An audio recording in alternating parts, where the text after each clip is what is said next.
Proudly Pennsylvanian, sponsored by your local Honda dealers. There are quite a few coffee shops in downtown Harrisburg, and there's one that encourages pairing a hot cup with a good book. Ed Russo has more in this week's Proudly Pennsylvanian.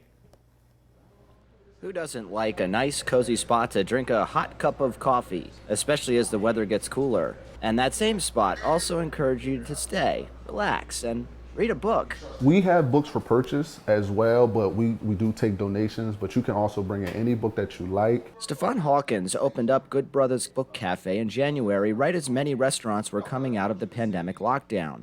Literacy and financial literacy is a big thing with me.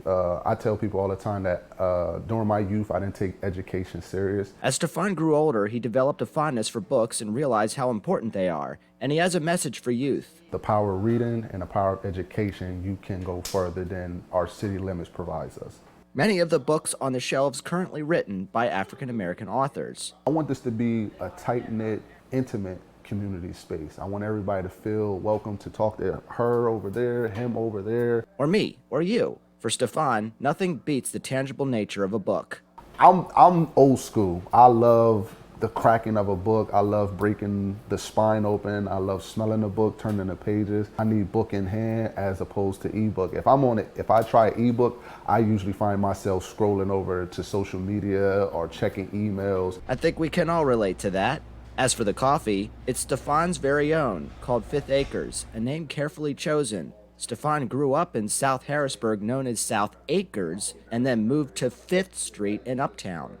So I took the name of each part of the city that raised me, that molded me, and that made me into the man that I am today, and created the company. Fifth Acres is sold locally in stores. So come to Good Brothers Cafe to not only read a good book, but to enjoy a nice cup of coffee. For Proudly Pennsylvanian, Ed Russo, CBS 21 News.